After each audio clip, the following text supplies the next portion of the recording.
Hello, everyone. This is DreadLore. Hello.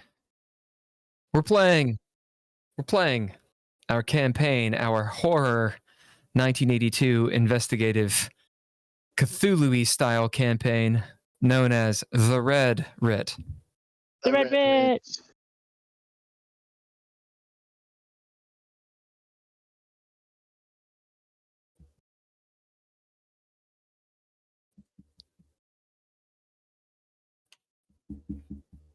We hear you.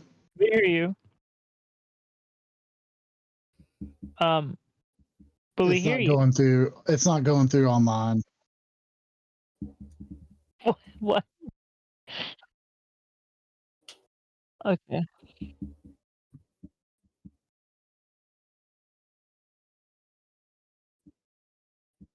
Hey. Oh. I'm so confused. But okay. Having some technical difficulties over here. Yeah. Right. So anyway, so we've been playing the Red Writ for some time, and that's where we are. Let's do a little bit of an introduction. Hey, Drizzle, who are you? I play Simon Vincent. He is a hard-boiled detective who has been thrust into this world of a bunch of weird stuff that he doesn't necessarily believe in. How about Holker? My name is Daniel, and I play Tony Czerniak, a former aspiring priest, soon-to-be former border guard, and overall guy who's losing his mind and possibly other things. Yeah. Andrea? I play Leah Mizrahi, a former IDF soldier who left Israel to try and find a better life for her family that she apparently has not found. In fact, she's found worse things. I think, mostly. Ken, is your microphone working? I don't know. Everything can go fuck itself. Yeah, it's working. That's fucking. Describe your character. I would like to. Nord is a journalist who masquerades around like a drug addict, and believes that all humans deserve a chance. You have a few NPCs with you. Simon, would you like to describe one of your NPCs? We have Detective John. He's not with me, but he's upstairs. He is a part of the Blue Hands, which are people who kind of are supposed to be keeping supernatural things in check, but we don't know where they fall exactly. And they have blue gloves that have electricity in them. And Leah, would you like to describe somebody? Yeah, there's my daughter, Mariah, who was like 12 and now she's like 15 because of a time thing, timey-wimey stuff that happened when we went through the globing.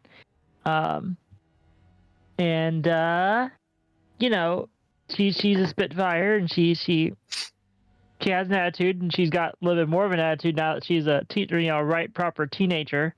She's a good kid mostly. And Nord, would you like to describe somebody?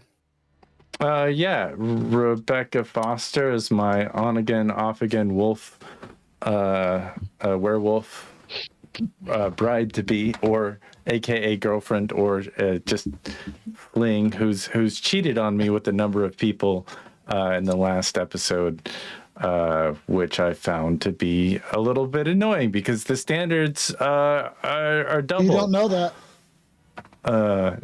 I mean, I just saw her go have a bunch of, like, she killed like 2 people, and then she randomly fucked a bunch of other people. I felt like that was a little annoying. I got machismo. Right. So last we left you upstairs, not anywhere near the basement and this cult haven. You've got Leah and her daughter Mariah. You guys are in the backyard, the sort of grove type place. Leah has dug a hole and is engineering a shaped charge using the dynamite that she had delivered. Mariah was attempting to convince her to not attempt to bore a hole or explode a hole into the ground over top of these. We'll just call them catacombs. Beyond you guys, on up the hill, Detective John is walking in the direction of the Bald Hill Cemetery, where Simon unknowingly, or unwittingly, I should say, released something arcane into the wild. And Detective John is going to deal with that. Down below the Buttes mansion, which is not ready to collapse, but it will eventually collapse from fire damage and all sorts of things, and an exploding car. Down into the tunnels and in these ancient carved out places, you have the rest of you. In the main room, you got Rebecca Foster doing what people do when they Dionysian style carouse. There's 100 some odd acolytes down there doing the dirty around the bonfire. In the north room, this altar room with a statue, you have Nord and Simon. And I believe Tony is...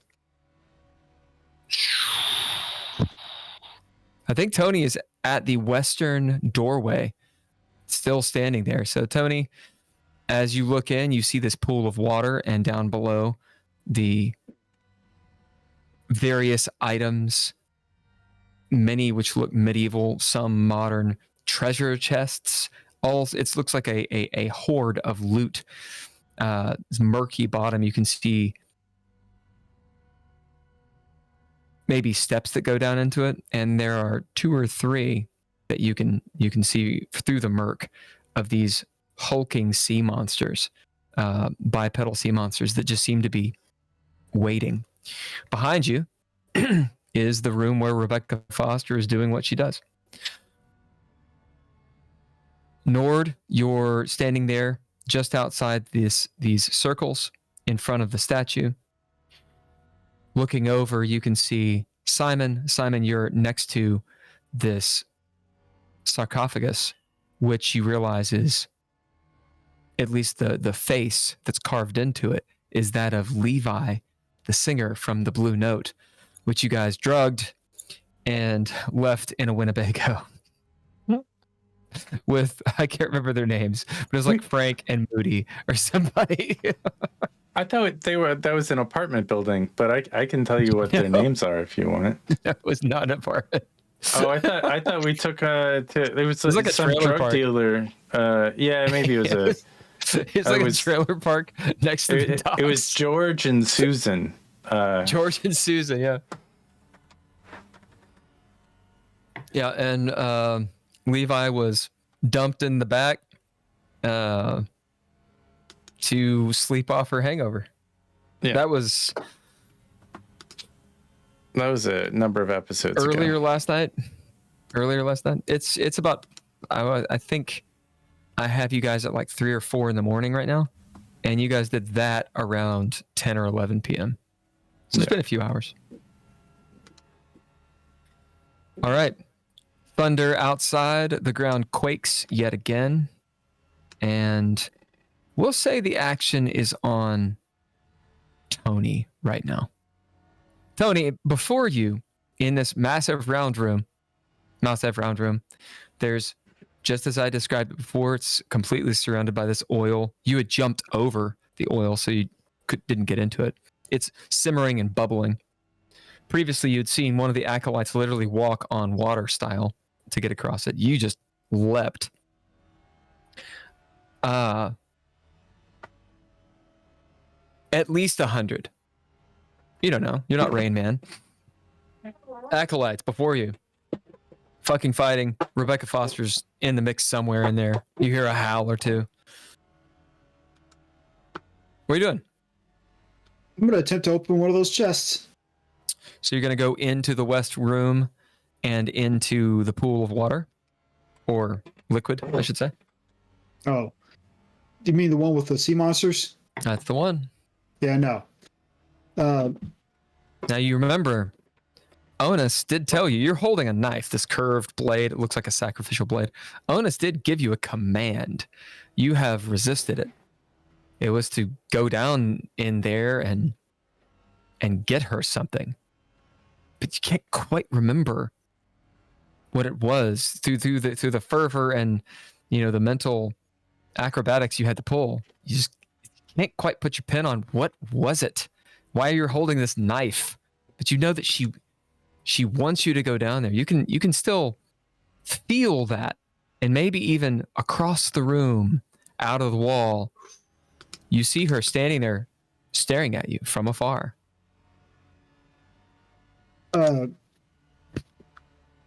Is there anything within my current vicinity that I can like pick up? In terms of a chest, no. Yeah. You got to go in the drink. Got to go in the drink. Okay, I'll go in the drink. Okay. So I mean, it's not like I have to breathe. So you're going to cannonball in. You're gonna walk in. You got to ease in. How are you gonna do this? I'm gonna walk in. Give me some description here. Tony looks around,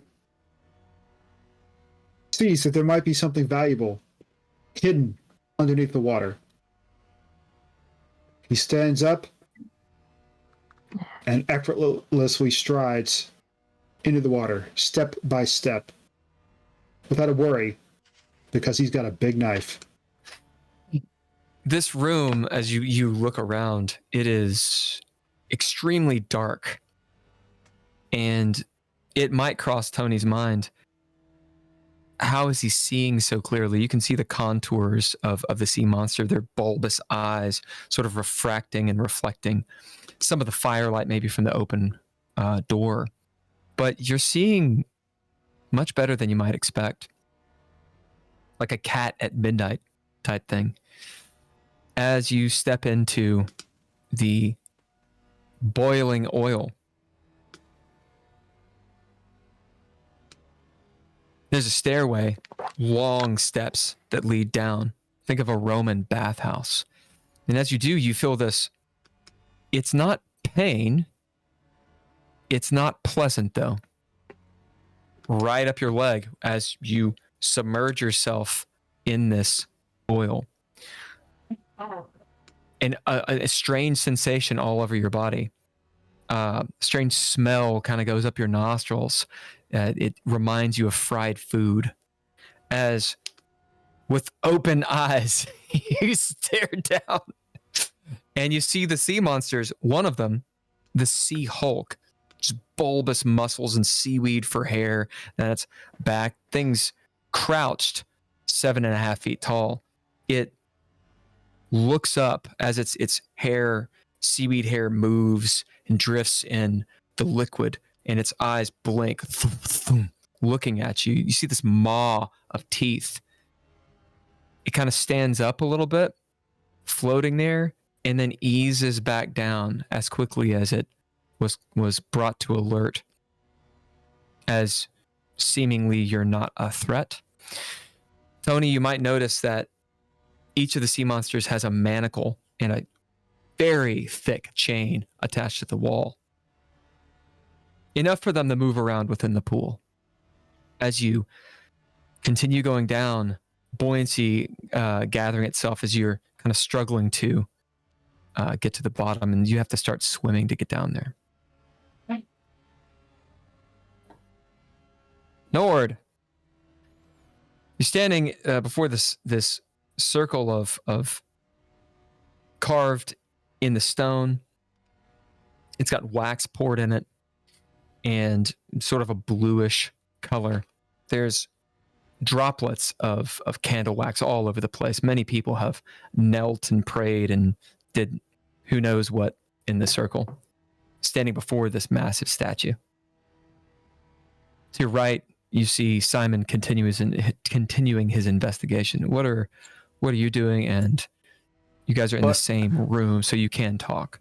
I thought I was carving. I didn't step through the veil. I was carving circles of protection just in front of the veil itself, the glittering veil. But I feel like I'm going to stop doing that, and I'd like to inspect the veil a little bit closer. I might pull out my camera, and because it's glittering and it's interesting, I might take a photo of the veil. Maybe see if I can glean some more information from. Yeah, you take a few photos.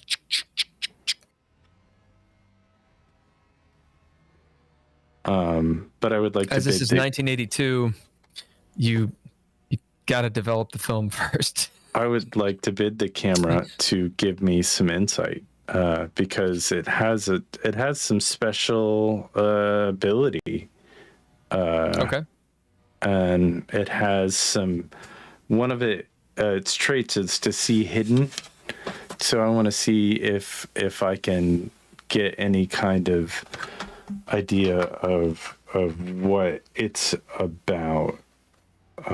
Yeah. Go ahead and bid. So I'll bid my trait reports to activate the camera. Is that correct? Yeah. As you're doing this, Nord, you're taking a few pictures, you're looking through the camera and whatnot, and being high as you can be, which Nord is quite high, might take you a little bit longer to trust your eyes. You have to stabilize yourself. You're shaking hands and really allow your eye to like focus and whatnot, focusing the lens. Maybe even you switch the lenses from the telephoto to 35 or whatever it needs to be. Sure. And the flash probably illuminates the area in an interesting way. Flash and whatnot, and you start taking all this in. You notice a few things. One, there are runes carved all around.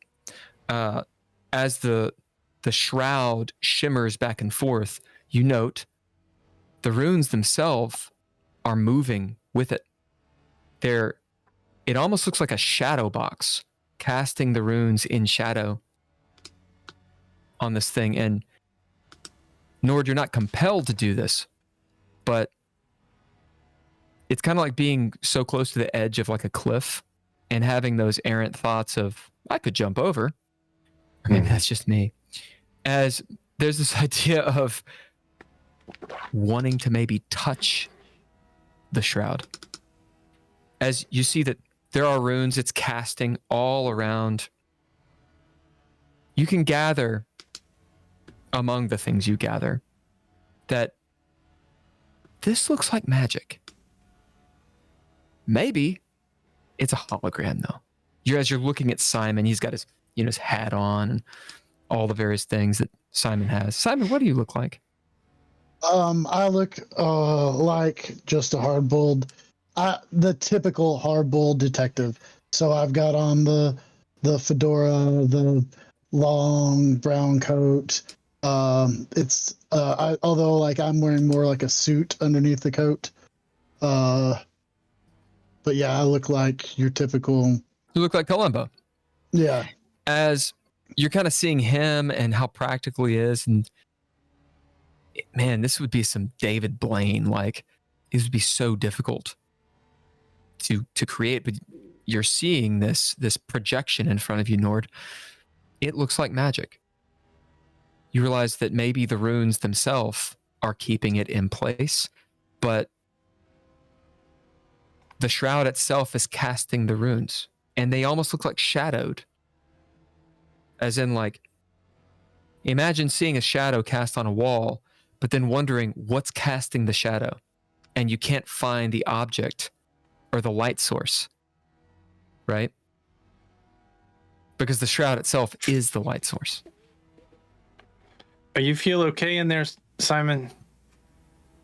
Like, can I hear him? Because you said last time that when I went through, sound was deafened. Yeah. I couldn't hear. Sound is completely deafened. As you call out, Nord, and Simon doesn't seem to know. Well, I see the flashes, right? So I'm looking at you, and I see you talking, and I'm going. yeah, I'm not going in there, Simon. Nord, are there places you can go in there? I mean, can you explain to me something? Like, and I'm miming all this stuff to him. what do you bid to mime?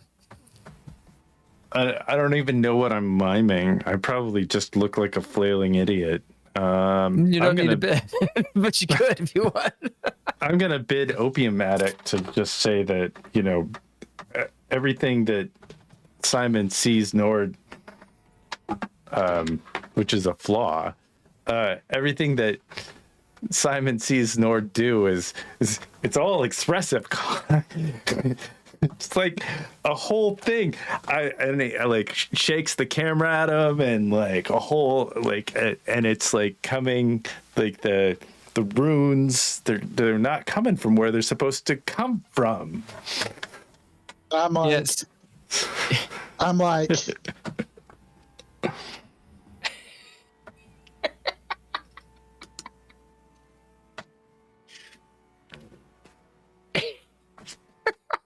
As you guys gesticulate at each other, and because you bid Nord this flaw, you can get the general emotions of each other. You have no clue whatsoever what each other's trying to say, but you get the emotion. Yeah, like Simon, the it's pretty emotion- obvious he's not going to come in. Nord, it's pretty obvious that Simon is trying to. He's being Simon. He's trying to tell you something, and you can't hear it. Nord, your flashes, your camera, and such. You've seen runes before. You've seen some of these runes before.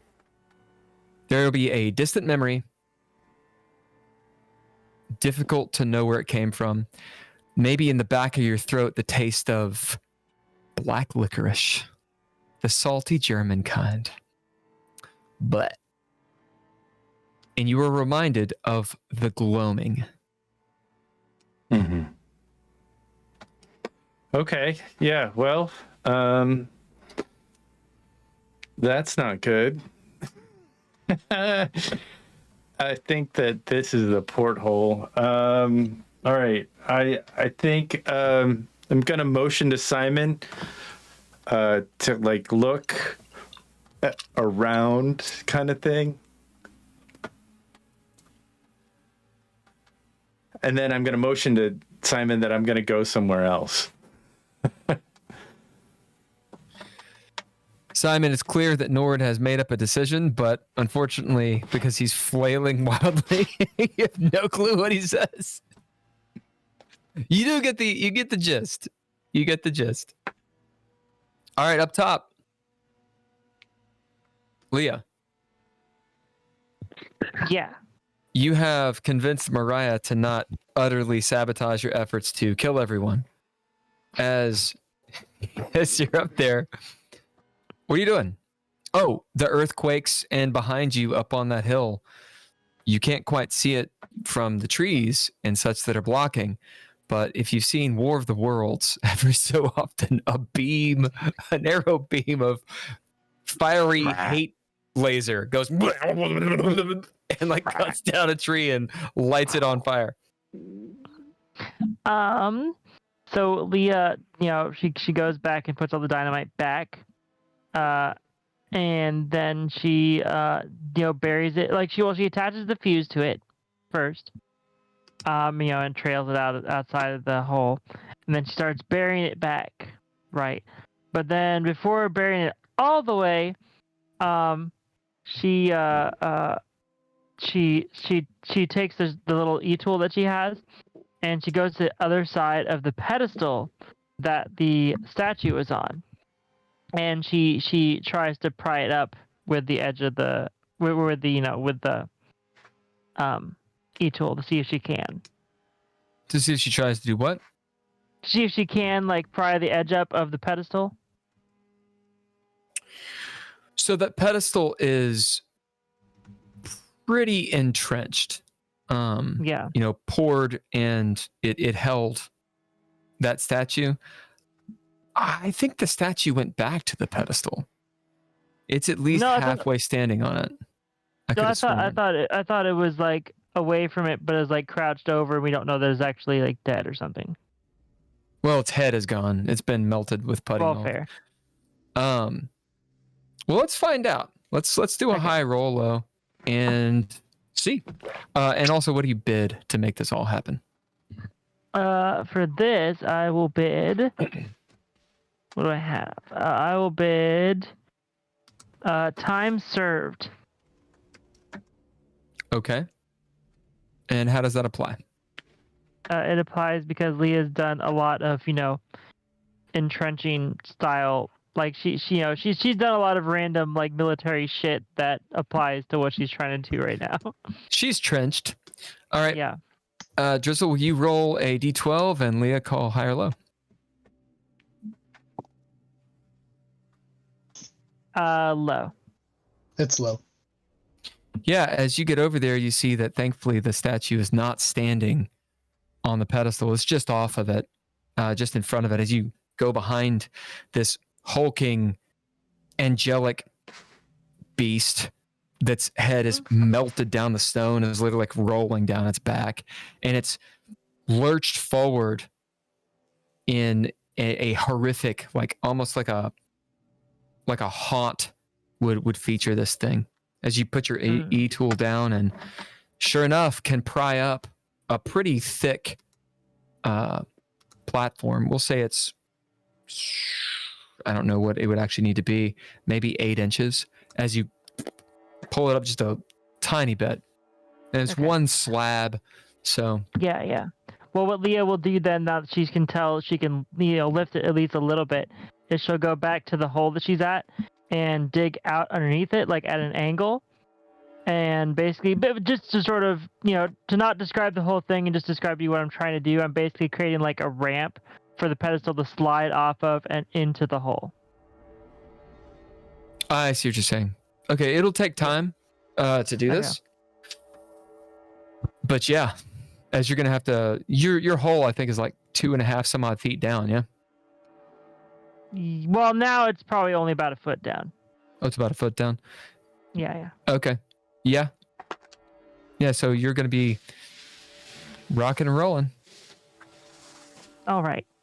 Digging. As Mariah's sitting there looking at you. You see her putting two and two together. Yeah. So, Mom, really, the end goal is for it to end up just on top of the the dynamite and the shield. Or not the shield, but the bowl. Mom, what are you doing? Well, there needs to be something heavy containing the force of the blast for it to mostly go downward.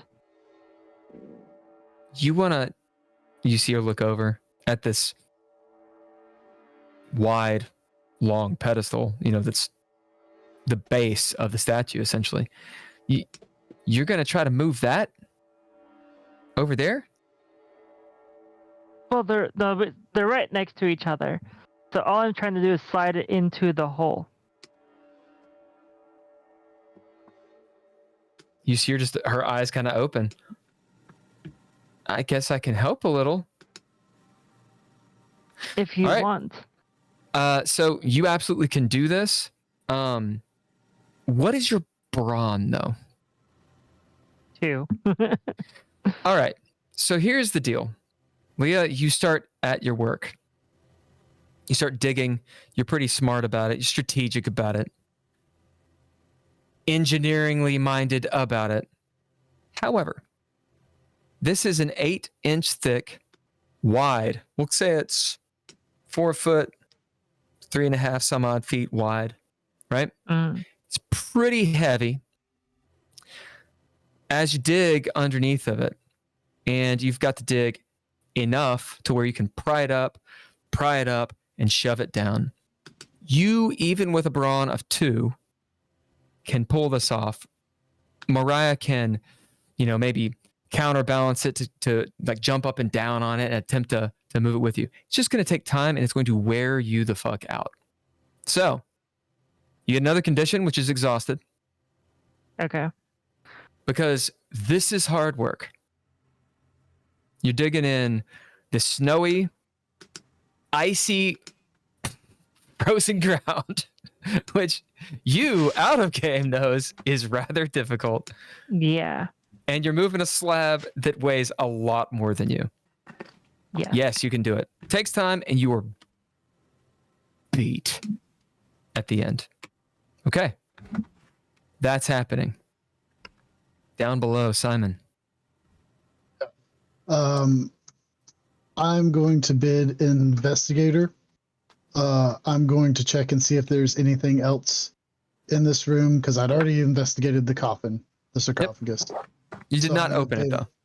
No, I did not open it. And I'm going to. Your detective brain says, "I wonder what's inside."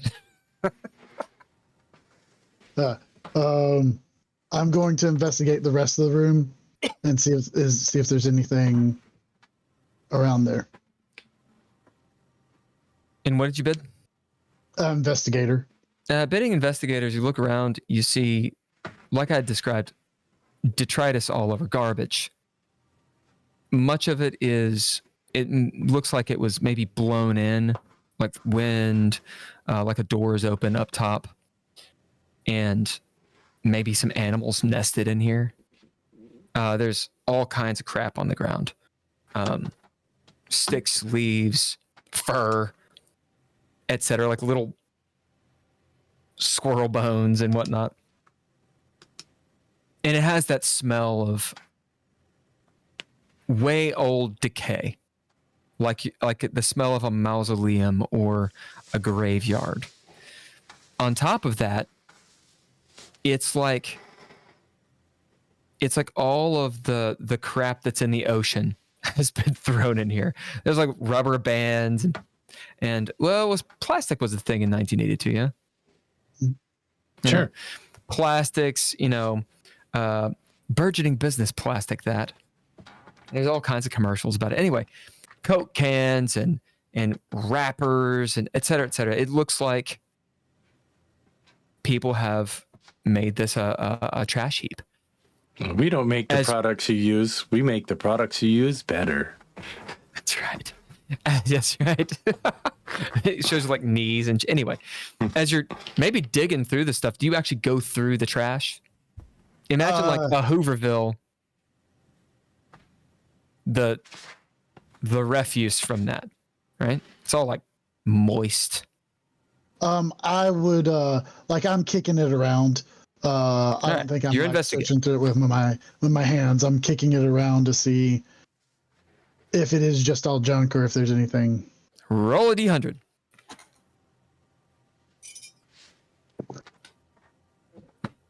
What are you guys drinking tonight? 23. Water. Light. Water. Bourbon. Got a 23? Evan Williams. Yep. You find a ring. The ring is silver and rather nondescript. It almost looks like a wedding ring. One of those, new wedding rings that all the like tech bros are getting. It's like titanium or something. But this thing is made of silver. And it has like, some patina on it and some scratches in the patina and whatnot. Doesn't look like it has any runes or whatever. But looks like it's made of pure silver. Do you pick it up? Yeah, I'll pick it up. Oh, good. So as you pick it up, that's fine. You start melting. No, I'm kidding. Is you pick it up, and you'll find a few other things. Holker, roll me a d100. Searching through this trash heap. So everyone is going to roll a d100 if you guys haven't gotten the idea. 85. 85? Say what?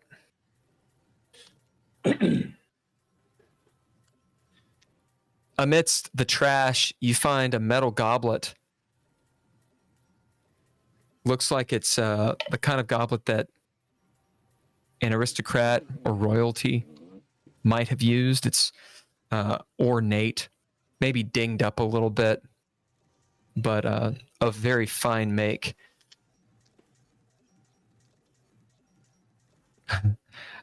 You see some runes etched alongside it.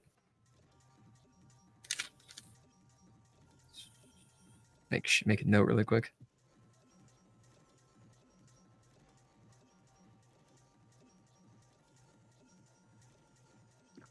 Okay. What'd you get, Nord? I got a 70 or 700.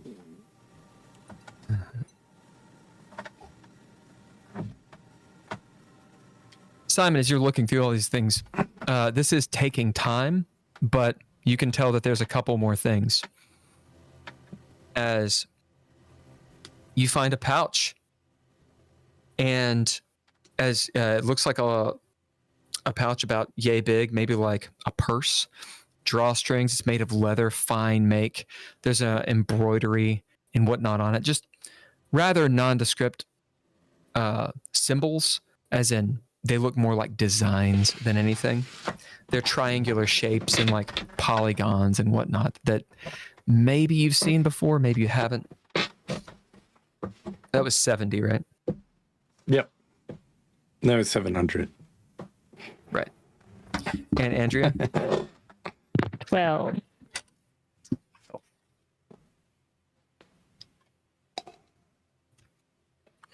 Sorry to get my bitters for this.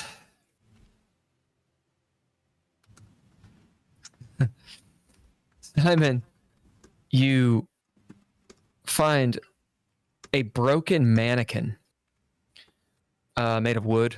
The only part that's not splintered and busted and the only part that's usable, it looks like, is a wooden hand, this dainty hand, but one of the fingers is missing.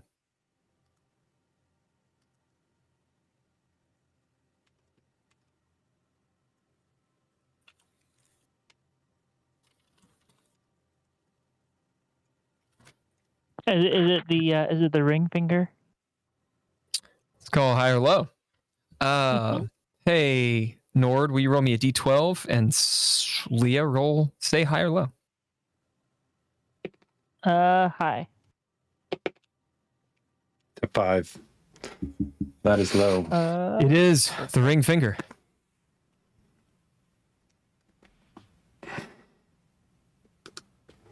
You should totally put that ring. You should give it to the hand that's sticking out. It's missing the ring finger. Yeah, no. maybe it's a curse. Although you cannot find the finger. So Nord, as Simon is searching about, you see him searching through the trash, picking up stuff. Some of it looks interesting, but Sure. You're doing something else. Where are you going? Well, I got a couple of photos. I kind of look back into the room with all the people. I'm going to snap one more photo of like the whole cacophony, the whole scene of everybody just kind of in there. Nord, you notice as you go back in the room, one, Tony is gone.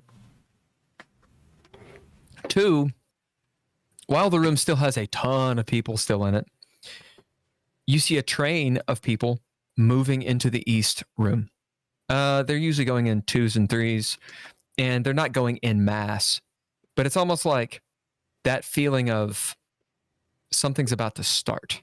Like the show, the opener has maybe been on for a little while, and people are going to get their spots.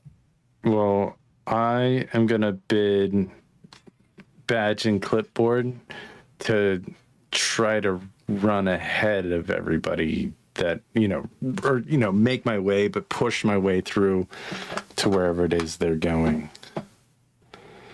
Yeah. How are you going to get over this boiling oil? Oh, shit. I'm going to put my hands together and whistle real loud, and see if that elicits a response from Rebecca. Oh, you're trying to get Rebecca's attention. Okay, well, get badge and clipboard back. You can recover that since you're doing something sure. prior to it. Oh, sure. Yeah, let's roll a chaos die. All right. Let's see how well that works. Is that a D4 or D6? D6. D6. And that is a 6. Nice. So that gives you we'll give you a narrative point for it since it's a success. As you whistle, you see Rebecca's head pop up. Boom. As she shoves off a couple people, kicks one dude in the face, steps over. She's got on clothes, mostly, as she kind of strolls up, jogs up, puts her hands on her hips. You ready to join? She growls. I feel like we should Covered go in into blood, by the way. that room that everybody else is going into. She turns. Is that what's calling you? You see her hackles kind of raise as she looks. Maybe she senses something. Is it bad? She turns back. Her eyes kind of like having that nocturnal look to them in the firelight. I don't like what's going on in there. Well, Seems. Well, it's kind of hard to smell with all this blood and badussy. seems like these guys are going to their deaths. Nor do you know what badussy is? Should we stop them from going in? Butt, sex, and pussy. Yeah, She smiles. I got that. Thank you. Do you think you could help me to the other side of the... I'll get you to the other side. Yeah, thank you. As she leaps over easily, lands, and because you bid and you got a 6 on the chaos die, she does not try to molest you immediately. She holds on to you. She just grab on and leaps over the edge with you. It is jostling. Yeah. But she Supermans you to the other side. So, I don't know. What do you think? Do you think you'd want to try to stop these people from going in the other room? Why would we do that? Well, you said it's bad in there, right? She looks back over there and then looks around at these people. Nord, you can bid or throw down to notice something. I would like tell this to her. I would like to bid photojournalist to really understand. I'm kind of scanning the room to understand, like, is there anybody that doesn't seem hypnotized? Is there anybody acting out? Is there? They're all willingly going into this thing, and I feel like that's bad. Well, this is to reaction-wise notice something. Yeah. So I'd like to notice something. I've got as you bid, all of my peripherals out. as you're bidding photojournalist, and even in your very not lucid state, heightened state, we'll call it, you still have the skills and the craft of being a photojournalist, and the observation is still on. As you notice, you're telling Rebecca these things. There's a feeling, I won't say what Nord feels. Sure. There's the sense, maybe a recalled memory. He's been around a lot of addicts. One could argue maybe Nord is always around an addict. and tempting someone. It's like tempting someone who is trying to quit smoking with a cigarette. As you see in Rebecca's face as she looks around at these people and you say, stop them from doing something. And you see her kind of teetering. Nord, you can sense Rebecca is still in there. It's still Rebecca. There's something else. As she turns back to you, her eyes wide, her mouth smiling, teeth glistening with blood, these sharp teeth, as you realize she wants to kill everyone in here. Oh. And you are tempting her to do it. As she just sort of looks around, you see her kind of like quivering and shaking a little bit as she kind of stops. Why don't you go help Tony? Do you know where Tony went? Why don't you go help Tony? He went in that room over there. You see her point like this clawed hand. Yeah, make sure you didn't get into too much trouble. I'm going to run the other way. I'll give you a whistle if I need help. Is that cool? As you say this to her, you're on her very good side. She gives you a kiss on the lips and somewhere else, and then runs off to the west room. You see her leap over and go into the room very cautiously. What are you doing, Nord? I'm gonna go run. I'm gonna run as fast as possible and try and beat some of those people into that room. So, you're in a crowd. You've been to lots of music festivals. And as you're moving through, I'm gonna bid vagabond to like twist and turn and kind of try not to knock into other people. Just all right. It's relatively impossible to not hit people in this crowd, like a music festival, but you've got experience and you're doing the thing like, my girlfriend's over there, and you're trying to get to the door ahead of people. You can tell about halfway through, plenty of people have already gone in. You're not going to get to the front of the line, but you are making headway. People seem preoccupied. They are excited to go, but they're not running. They're too LA for this. They're walking there. Okay. As Nord, you start making your way. Simon, what are you doing? I'm going to. Well, I would have grabbed all that stuff. Yep. I want to head over to the stairs. Can I see from here how far up the stairs go, or? So, let's do a high or low. Hulker, roll me a d12, and we'll say, Andrea, call high or low. Left. It is low. Which do you prefer, Simon? I would prefer that it would be a shorter staircase that I could see. As you bend your head around, you see, in fact, it's half a flight of stairs. It's not that far. It's straight. Maybe with a slight bend, because, it's got to be aesthetic. As it's like a crypt that leads down to a vampire's chamber. That's what it kind of looks like. It goes down and not up. Well, no, it's going. You're at the bottom. Okay. So it goes up to the surface. As you see the door, it's this massive. When I say massive, it's normal door size. It's a mausoleum door. Mausoleum, not mausoleum. Looks like it's made of, we'll say, silver. A big door made of silver. Maybe it's not pure silver, but it has all these designs carved into it and whatnot.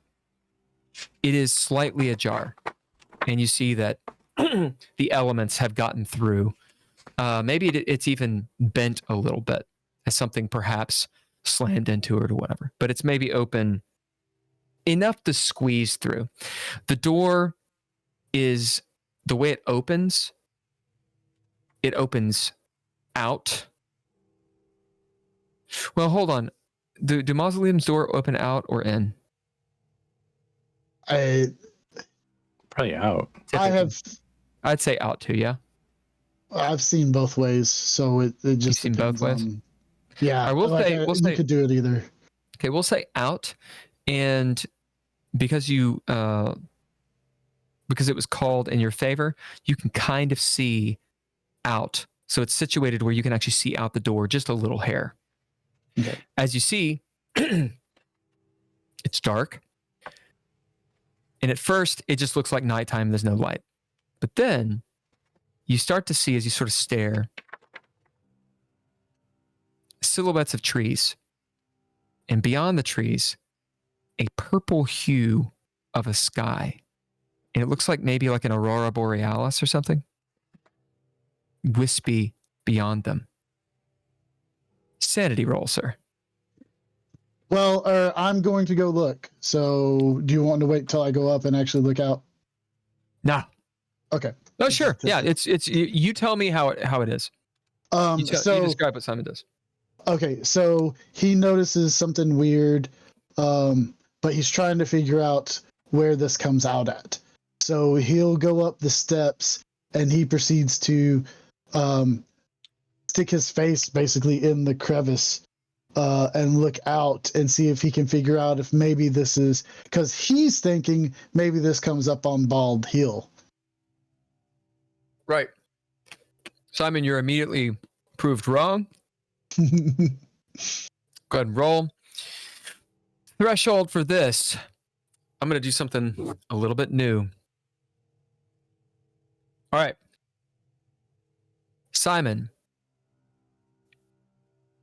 so you're going to have to answer these questions, but don't answer them out loud. Okay. Because it's you don't have to type them.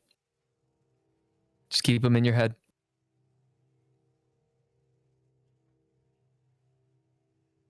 What is Simon's greatest fear? What is Simon's purpose?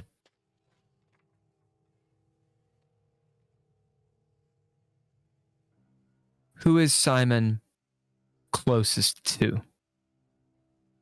All right. On the other players, what are the answers to those questions?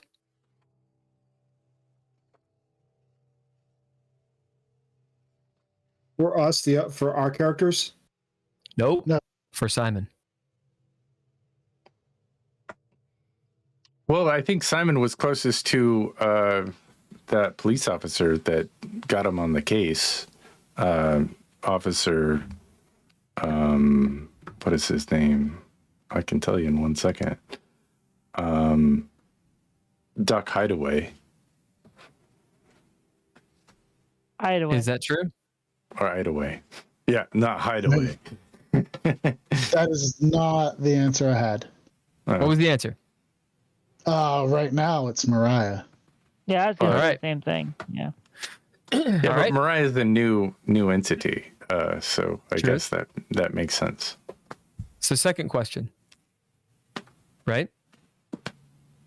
What's the answer to it? So we have who is he closest to? What's the most important to him? Yeah? The most important to him is solving this case. What do you guys say? Yeah, I mean, I think he's invested into finding the answer to what happened to Gabby, and Holker? solving. Weighing in?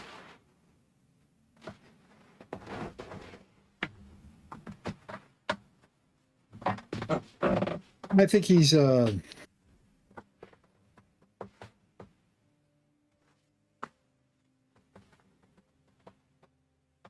Give you 5 seconds. yeah, I think he is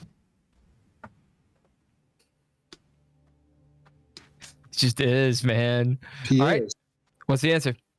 It is close. It is to stop what's going on. All right, we'll give you that one. Cool. And then what was the last question? What's the most important to him? who's he closest to? And What is your greatest fear? Yeah, my greatest fear. yeah, greatest fear. Believing in magic. He doesn't Ooh. want to believe. He doesn't All right, want what to. about the rest? He don't. Go on. That's He a good doesn't one. want. Katrina? Mariah dying. Yeah, Mariah dying it's probably one, and what I right, said what's was the number answer? 2. It's innocent lost lives. So Mariah. All right, we're going to give you that one. Yeah. Okay, awesome. So you guys got 2 out of 3. Very good. So the threshold is not 5, goes down to 3 because you got 2 out of 3. Okay. Better 3 ain't bad. No. Well, 3 is doable. 5's a lot harder. Oh, no, I was mostly referencing the song, but yeah. All right. Think about as he's rolling. Think about what your guys are gonna be faced with. Nord, we're gonna get to you in a minute since you're sort of pushing things a little bit forward. We're gonna deal with a situation with Tony, and we're gonna pop back up to Leah pretty soon. Soupy Jones Leah, says it's just that we need to hydrate. By the way, Soupy Jones. we're gonna hydrate. Oh, It's cool. So if you got Thank it, you, Soupy. it needs to happen. Soupy, did you hear my salted black licorice description? Hmm. Yeah, so on Leah, you're doing a task that is just arduous and it takes some time. Yeah. We will jump up in the midst of that and we'll have a bit of an encounter between you and Mariah and perhaps something else. Okay. Soupy missed it. Soupy missed it. You guys remember what it is Yeah. for a narrative point? What I was it? don't. He thought he said something to do with the gloaming, wasn't it? That's correct. Well- you get a narrative point. As in the gloaming tasted like salted black licorice, Yeah. in your throat. Yeah. The German kind. I mean, no. I mean, I don't know. Like, maybe I Shame. like the gloaming. I think that sounds pretty cool. Yeah. Shame. Sounds great. Yeah. Salted black licorice? Hell yeah. Let's do it. Mm-hmm. German. All right, what'd you get? 4. 4. Hell yeah.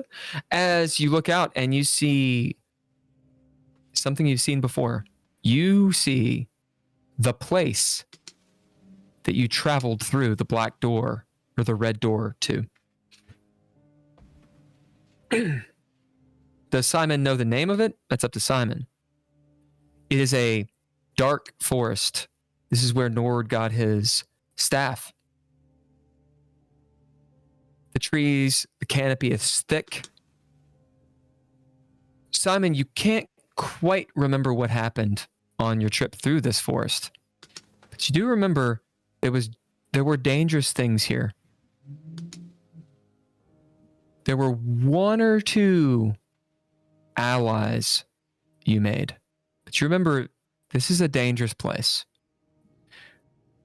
The sky is this aurora borealis of purples and violets, and maybe the distant memory, since you got a clean success, of perhaps Nord even talking about that sky. You're seeing a reflection of the actual veil. Causes madness. And you remember, it's actually not good to look at. While I am standing here, I'm going to pull out that obsidian ball that I have and see if it looks different or if there's some sort of, see if it's different at all than normal. As you hold up the formerly Detective Marlowe's onyx style stone, it's this ergonomic sphere. So it's not an actual sphere. It's almost like a sphere. You hold it up. It has a weird sheen to it, a green sheen, like a glow in the dark. That's sort of fading. There's striations in the stone. You can tell. Have you seen moldavite? No. It's a dark green glass. Is what it looks like, and could be mistaken for black. It's star metal, basically, or it's glass, but we'll call it star metal. As you're holding it, looking at this, you can tell that there's some sort of protective quality that this is giving you, but you don't necessarily understand it, Simon. Okay. So you can do one of two things. We can go mechanics, where you bid and throw down to figure it out against the threshold, or you can talk to your other players to get an idea of what this does. And if your guys' discussion is compelling enough, then you understand it. So one thing real quick, just as an aside, before I forget, I came up with a really good name for if we ever do like an exploration as like a side quest of our time through the gloaming.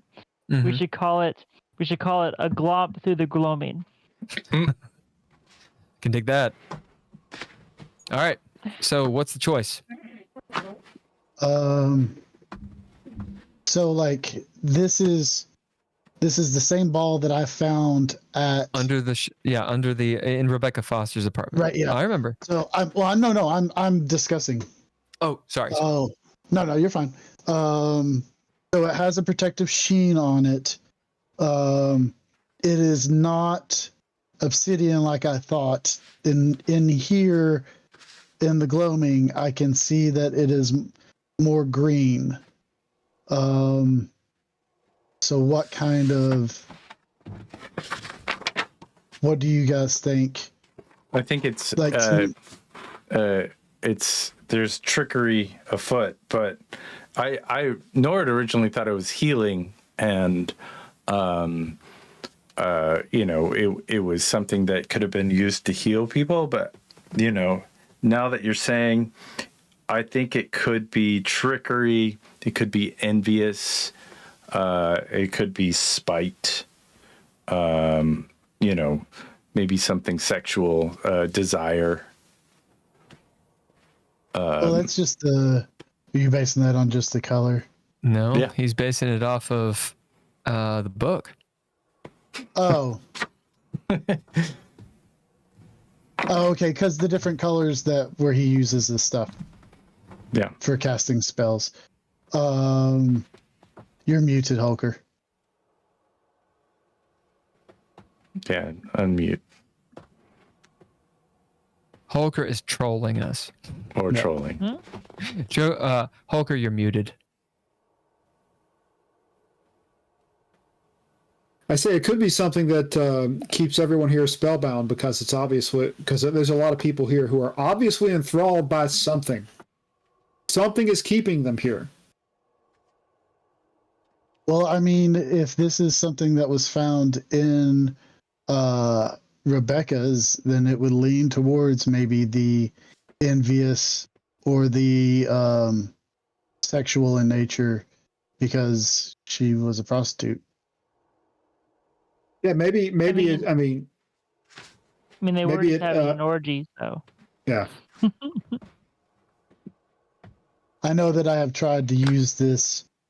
I've messed with this a couple of times just to see if I could get a reaction out of something with it, but have not been able to get anything out of it.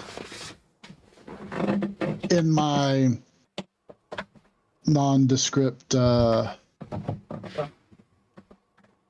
Simon not knowing magic way. And I do know that Grimm really wanted it badly.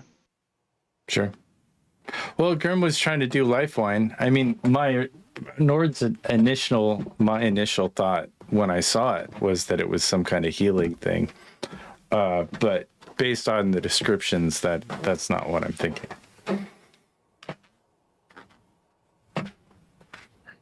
That right. it could be used to seduce or to inspire people to do your bidding, because you can maybe ensnarl them in some kind of treacherous way. All right, we got those two. Anything else from the cat? No. No, I don't. I mean, other than my contribution of saying I concur with the notion of it being, like something sexual. Given, I don't know. I think it makes sense, given what we know about those kinds of, like what was already established just now. So I concur with that assessment. Simon, what do you think it is? I don't know. Like, I would, out of the discussion we've had just now, I would feel that it would be more, maybe the, causing people to do stuff, thing. What do you that think it would, prior? Prior, I had no clue. Okay. As you sit there looking at this stone, maybe thinking of the voices of your comrades going through your mind, like your errant thoughts take on the timbre of their voices. As you remember, this was formerly one of the detectives, Detective Marlowe. He had gone to see Rebecca Foster and had either dropped it or Rebecca had lifted it. You remember some sort of conversation with Rebecca about it, how she denied that she knew what it was. You remember Grimwald really wanting it. Maybe even a conversation, who knows, with Nord about how it perhaps was healing. And you think of the green, the pigments, and the sex. Simon, you don't know, but there's an intuition. You get a hunch. This is some sort of mystical stone of the dark dreamer. This is an item, perhaps gifted to one of her true believers. And you realize a few things about it.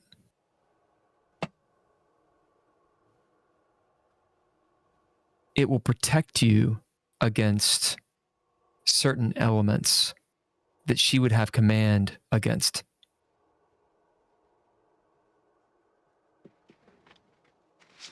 It could heal you in certain ways, but there's always a cost. For pleasure, there's always a cost, right?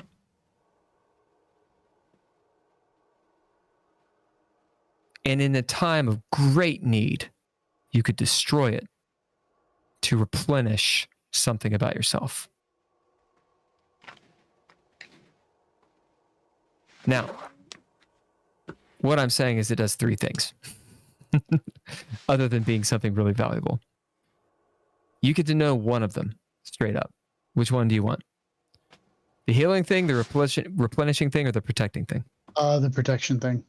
Protects you against electricity. As in, if you're holding it, you are immune to electricity. As it dawns on you, that's why the detectives wanted it.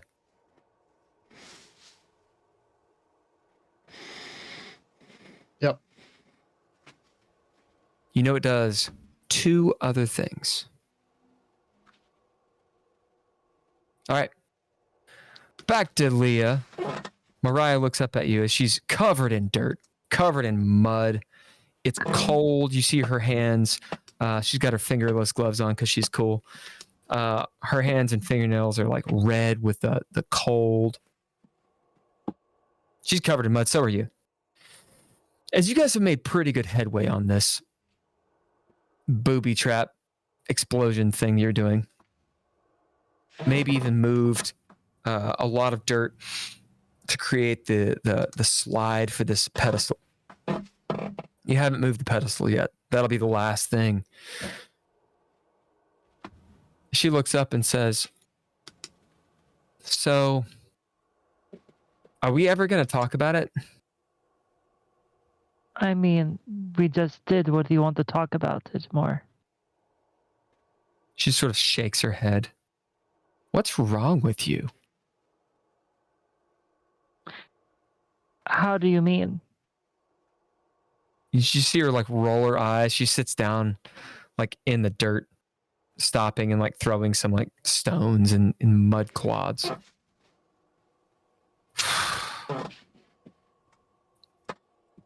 Just huffing. I mean, what do you want to talk about, Mariah? I told you all that I know. You never talk. I do too, but there's more things that need to be done. We can't just sit there on talking all day. Yeah, well, you never talk. That's why Dad left. That's bullshit. You know it. It's not bullshit. And besides, we don't even actually know that he. Well, we don't even know that he left. She just sort of glowers at you beneath her bangs. We do know that somehow he came under the thrall of this cult. I'm not talking about. I don't mean the cult or whatever that is. Well, according to Rebecca, they never did anything. So she just sort of shakes her head. I mean, if you're actually dead, and you see her looking down, when do you think you're going to have time to talk?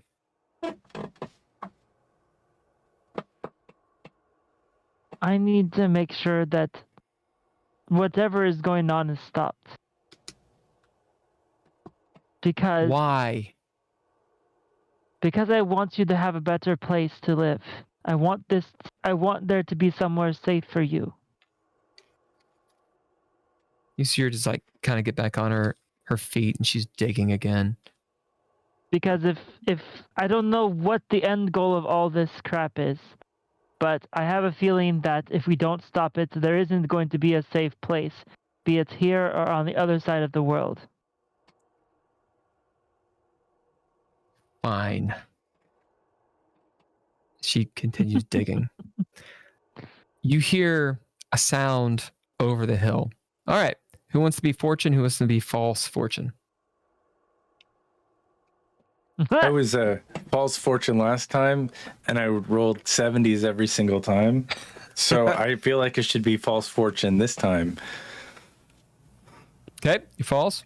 I shall be fortune. Oh, no. Okay. So here are the stakes. Fortune. John is as successful as he can be. False fortune. John is not successful, and Yoral's plight gets a little bit worse. Let's do it. Here we go, fortune. Well, I did better than 50. 93. Not that good, though. Yeah. Damn! Yeah. Go All right. fortune. All right. So, boom. Awesome. Make a note of that so I remember it. There is a sound, an explosion, a fell voice on the wind Think Ian McKellen's voice, Gandalf's voice on the wind in Two Towers. A commanding voice, chorus of them actually, that don't harmonize. And an explosion. For a moment, the ground shakes like an earthquake. All of you will feel this. Even the acolytes are like shaken out of their stupor for a moment. Firelight quenches down where you guys are and then flares back up. Leah, you look up. You have to. You actually can look somewhere else, but you at least see Mariah look up and shield her eyes as there's an explosion.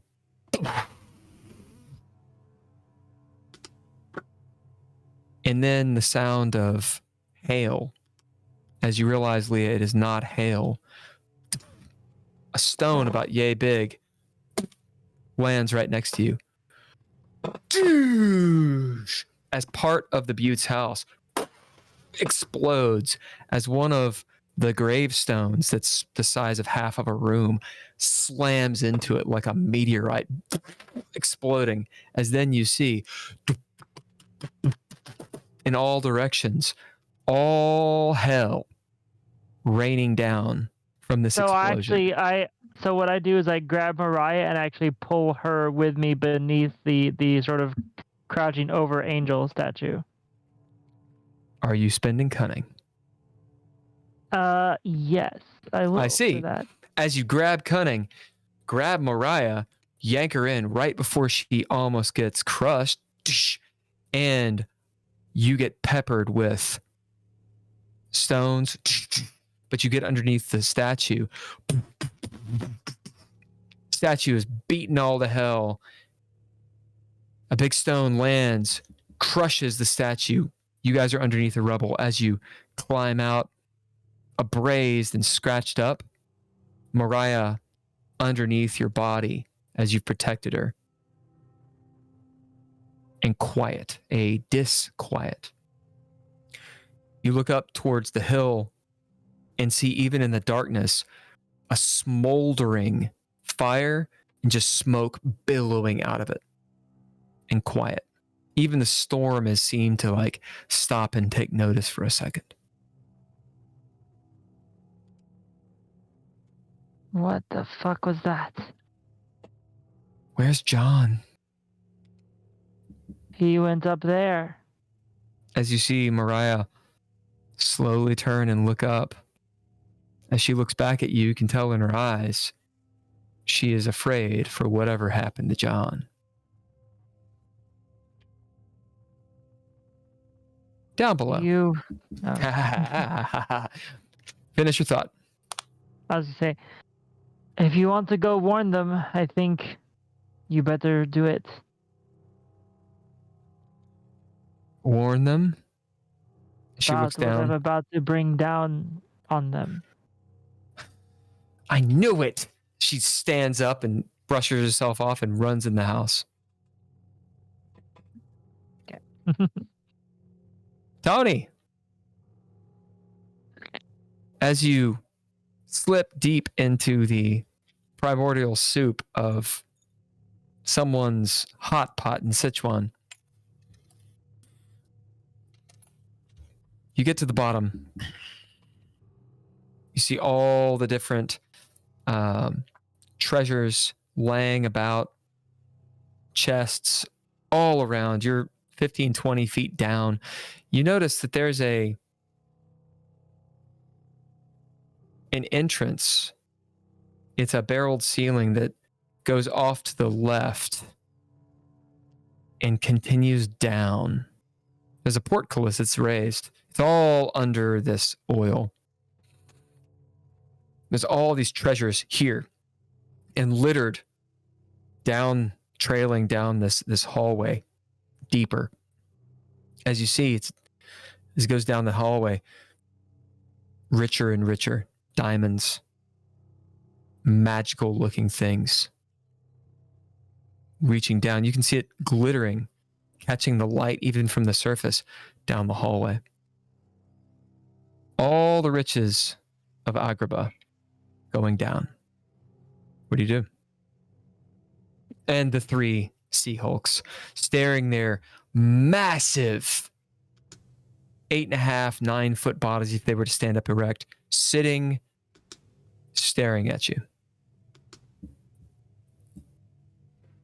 I will walk down the tunnel.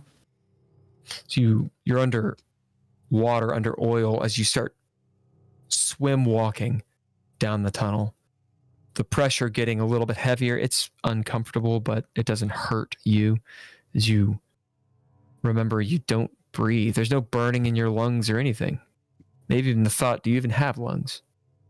So As you're carrying... Should we call it a Sea Hulk simmer pot? Oh... I hate you too. Yeah, that's what we call it. As you start down the tunnel, you're kicking through coins of all make and metals and jewels as it just gets better and better and better, richer and richer, turquoise and emeralds and amethysts all down. As you see, maybe 30, 35 foot, it's not that far, further down on these stairs that you can't even tell they're stairs. It's just Scrooge McDuck filled with jewels. Yeah. At the bottom, it looks like it opens up into some sort of chamber filled with who knows what. I will continue. As you get down to the bottom, you enter, or you're at the door jam, I should say. Yeah. Into a massive vault. The vault is... maybe the ceiling is 15, 20 foot high. Of course, barreled stone work of an ancient origin. You see runes, massive, like calligraphy style runes, hewn into the rock all around. They're glowing. And in this room is filled, you can't even see the floor, with all of the treasure, tables and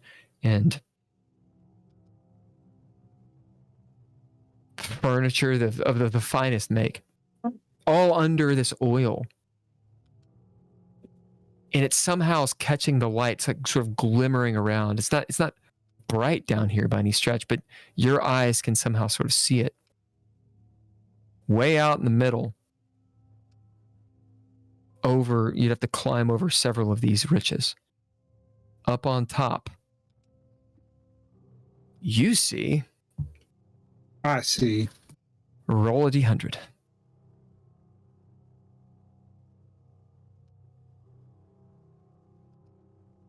$65. My. You see 65 Sea Hulks coming at you. 65 Sea Hulks.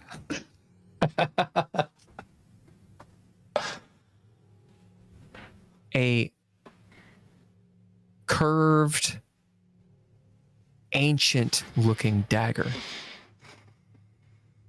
gleaming with this pale moonlight.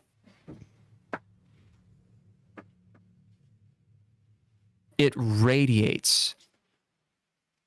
You can see it casts shadows, not just in this realm, but Tony, it casts it into the other realms. You can hear Onus's, like the mouth sounds of her smile, smacking of lips, as you see this weapon. Take it.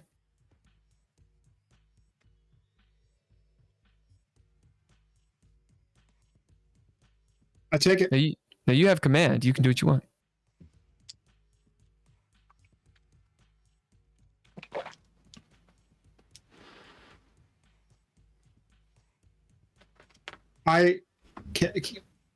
I'll say to Onus, why? What do you bid?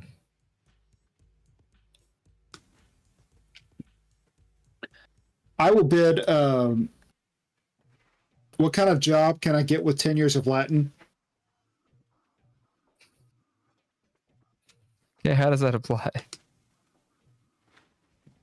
Because she understands me when I ask. Oh, I love that.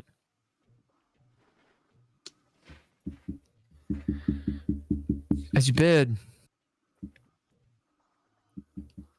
asking this question, as you maybe take a few steps forward and stop, you hear her say, "Because I said so." No.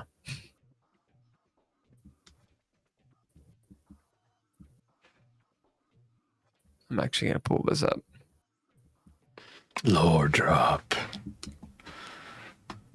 Because I deserve it. It was mine, or it should have been. Before I was cast into the between. Before I How will I was get this to betrayed you? by Lady Kelly.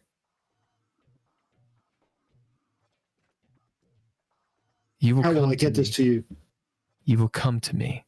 I will show you the way.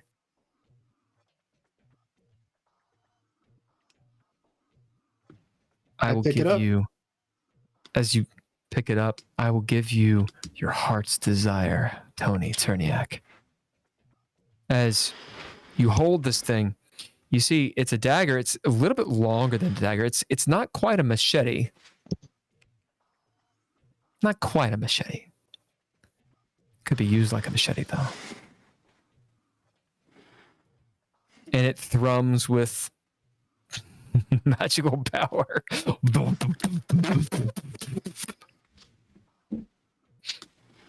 do you do? I then start walking out. As you see, as you're climbing down the hill of and floating down the hill of coins and such, you near the door, you see something coming down the stairway, bejeweled. One of the hulks. Behind it, standing at the top of the stairwell, another one of the hulks, as it looks like it's meaning to stop you. We'll move back. Simon. I'm going to go back down the stairs. I'm going to look at the sarcophagus and see if it looks like it is sealed or if it has been opened before. It looks like it's sealed. Okay. I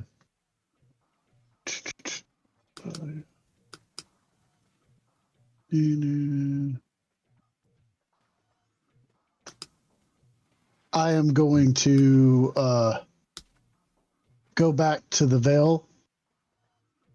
I'm going to take the mannequin hand and stick it through the veil and see if anything happens. You put it through the veil, and you see it moves through the veil. Okay. Then I will proceed through the veil like I did Do you last time. pull it back first? No, I just go on through. All right. What do you bid? I'm going to bid resilient. Simon, as you move forward, you put the hand through and you see it standing there, or held there. Not pulling it back as you continue forward. The moment you put your hand through, it's extremely hot. Do you continue going through? Like to the point of like, yeah, as in wherever your hand went through the shroud, it's like touching a frying pan. Oh, that's on fire. I will pull it back real quick. Okay. Let's roll a D4.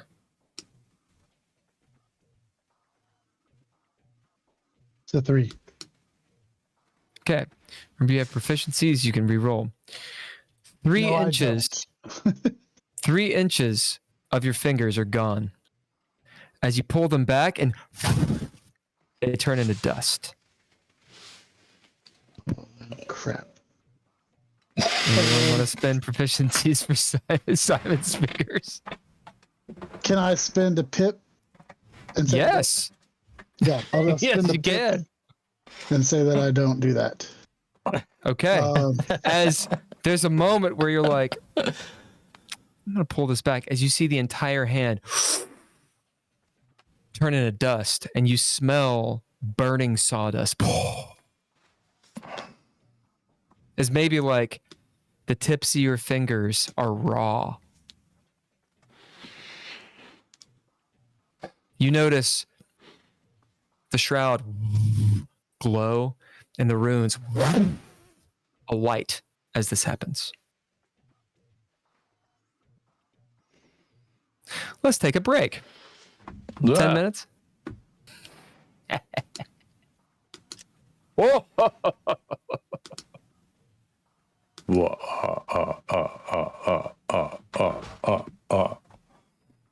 We've been playing this game called the Red Writ. Red Writ. In the world of DreadLore. Just in case you were wondering, all us assholes are Bunkum, Andrea Elliott-Johnson, Daniel Hulker, Drizzle, and Ken Howl, all lowercase letters, Mr. Interrupt. They provide the soundtrack, as well as Tim Roberts, Daniel Hulker, Nostalgic, and Natalia Cline are our Patreons. Please think about, in this time of this holiday season, this time of giving to Patreon us up, because we need some Patreons. Couchfire Media brings art media, and Wall Replay Productions does all that other fucking shit you see every fucking They bring the time. sexy. They bring the noise and the story to the Red Writ. Red Writ. Keep tuned. Keep in touch. Tune thyself.